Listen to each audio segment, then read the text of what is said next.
ഹരേ കൃഷ്ണ. സർവം ശ്രീ രാധാകൃഷ്ണാർപ്പണമസ്തു. അധ്യായം 11 വിശ്വരൂപം. ശ്ലോകം 17. കിരീടിനം ഗതിനം ചക്രിണം ച തേജോരാശിം സർവതോ ദീപ്തിമന്ദം പശ്യാമി ത്വാം ദുർനിരീക്ഷ്യം സമന്താത് ദീപ്താനലാർക്കദ്യുതിമപ്രമേയം. വിവർത്തനം.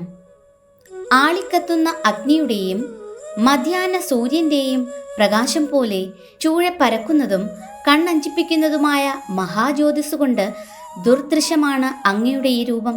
എങ്കിലും അനേകവിധത്തിലുള്ള കിരീടങ്ങളും ഗദകളും ചക്രങ്ങളും ധരിച്ച തേജോമയമായ ഈ രൂപം ഞാൻ എവിടെയും കാണുന്നു. ശ്ലോകം 18. ത്വമക്ഷരം പരമം വേദിതവ്യം ത്വമസ്യ വിശ്വസ്യ പരം നിധാനം ത്വമവ്യയഃ ശാശ്വതധർമ്മഗോപ്താ സനാതനസ്ത്വം പുരുഷോ മതോ മേ. വിവർത്തനം. ആദിമമായ പരമലക്ഷ്യം അങ്ങാണ്.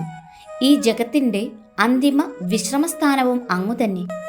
അവ്യയനും പുരാതനനും ശാശ്വത ധർമ്മത്തിൻ്റെ സംരക്ഷകനുമായ ചിത്പുരുഷൻ അങ്ങാണെന്ന് ഞാൻ വിശ്വസിക്കുന്നു.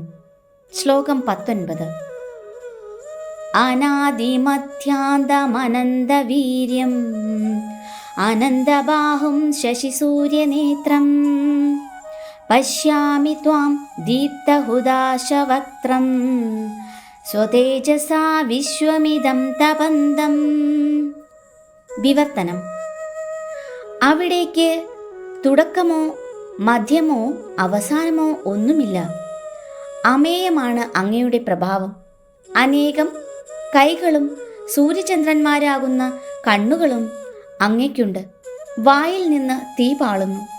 അങ്ങയുടെ തേജസ്സാൽ ലോകമെമ്പാടും ജ്വലിക്കുന്നതായും ഞാൻ കാണുന്നുണ്ട്. ഭാവാർത്ഥം. പരമദിവ്യോത്തമ പുരുഷന്റെ 6 വിഭൂതികൾക്ക് പരിധിയില്ല. ഇവിടെയും മറ്റ് പലയിടത്തും ആവർത്തനങ്ങളുണ്ട്. എന്നാൽ കൃഷ്ണന്റെ വൈഭവത്തെപ്പറ്റി എത്രവട്ടം ആവർത്തിക്കുന്നതും സാഹിത്യപരമായി ഒരു ദൗർബല്യമല്ല എന്നത്രേ ശാസ്ത്രമതം. സംഭ്രാന്തിയിലും ആശ്ചര്യത്തിലും വികാരാവേശത്തിലും ഒരിക്കൽ പറഞ്ഞതുതന്നെ വീണ്ടും പറയുന്നത് തെറ്റല്ല. ഹരേ കൃഷ്ണ. സർവം ശ്രീ രാധാകൃഷ്ണ അർപ്പണമസ്തു.